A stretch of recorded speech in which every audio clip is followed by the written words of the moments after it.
Okay. This diagram, this graph here is very, very common that you'll see in SAC and exam questions, but the graph itself actually tells a little bit of a story. What a dirty! Ah!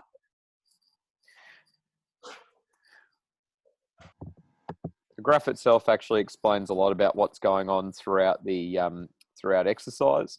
What you need to understand is that this athlete here is not going at their maximum intensity.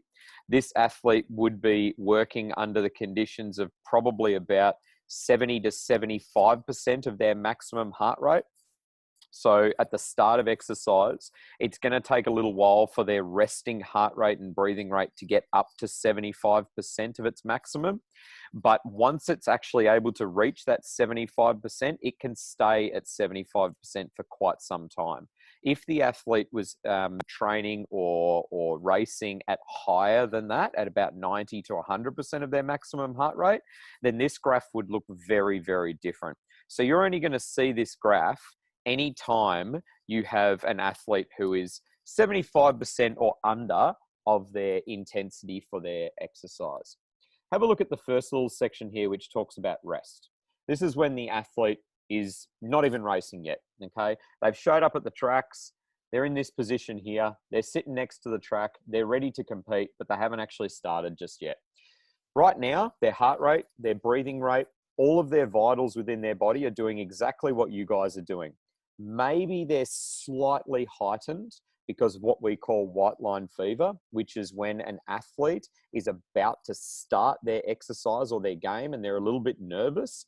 And because of those nerves, their heart rate and breathing rate elevates slightly as it is in anticipation for what's about to happen. But for the most part, this athlete is at rest. They will be getting their regular resting oxygen consumption. So that makes sense. If I said to Aiden, in 5 minutes, you're about to run 2 kilometers for me at relatively okay intensity. And I said, just rest before you go. He would be doing what he's doing right now, and he would getting his regular amount of oxygen into his body. The moment that the exercise starts, which is right where that dot is there, okay? So everyone is on the starting line now. Everyone is about to move off the starting line, all as one pack. Immediately, this dotted line up the top of the graph is the amount of oxygen that you require, which is about 75% of what your body is able to bring in at its maximum amount, because we said that we are exercising at 75% intensity.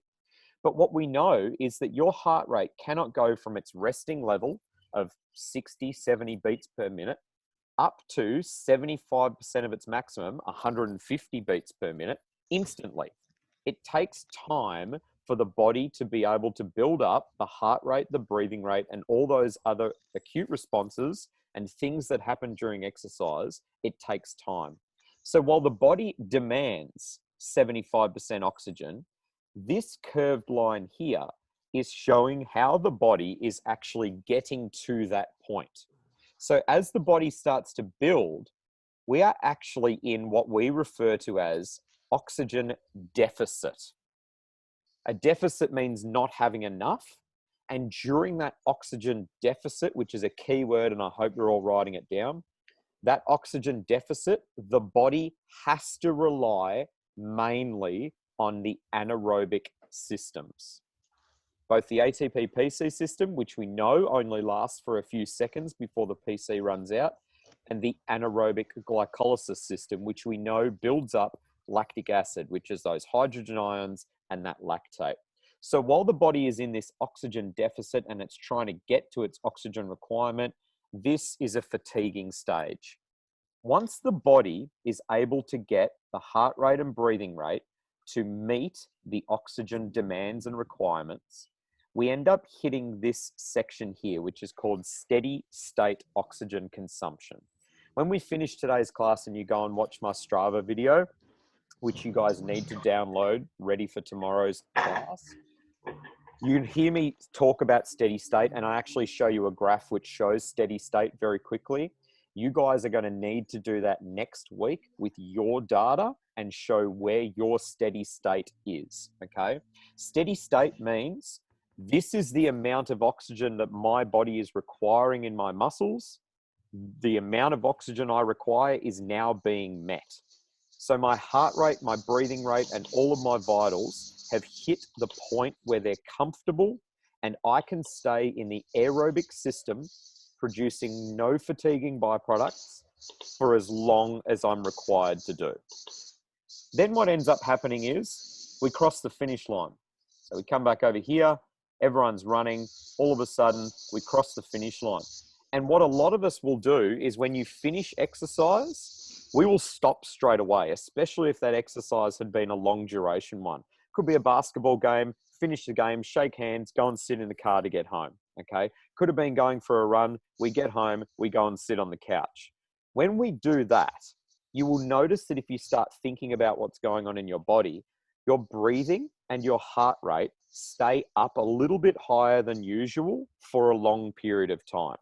Can be up to about 5 minutes or more, where the heart feels like it's pounding a little bit harder and a little bit faster, and you notice that your breathing is a little bit quicker, a little bit deeper than usual.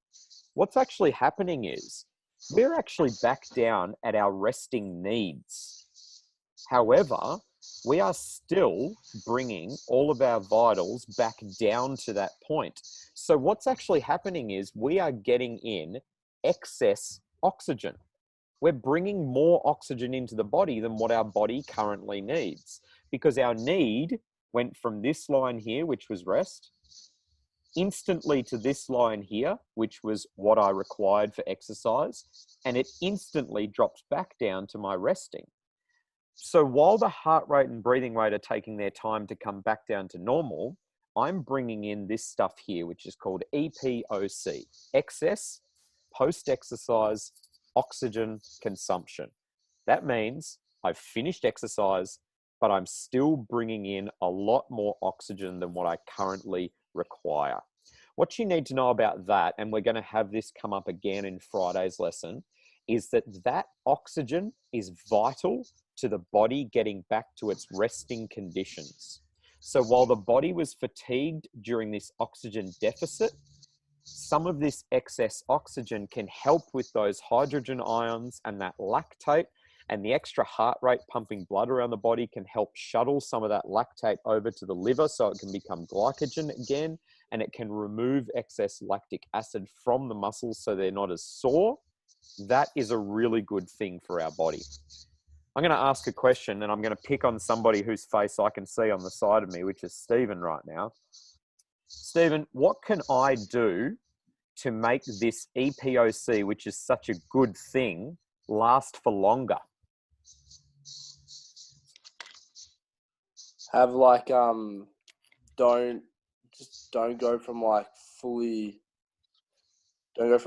exercise to full like non-exercise. Maybe just ease it down. 100% correct. So if I do, which in layman's terms we would refer to as a cool down, and I actually demand this amount of oxygen from my body, then that graph line will be staggered and will actually take even longer to get down to rest. So the reason why we say do a cool down, do a cool down, do a cool down, it's not necessarily for how you feel in your muscles, but it's actually to keep that heart rate and breathing rate up a little bit higher for a little bit longer, but still not demanding a maximum amount of oxygen, so that we can help replenish what was taken away and what was damaged during that exercise bout.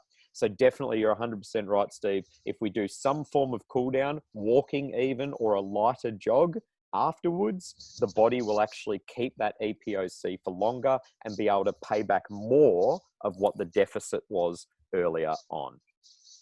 I'm going to stop that one right now, okay? And I'm going to explain to you what we're going to be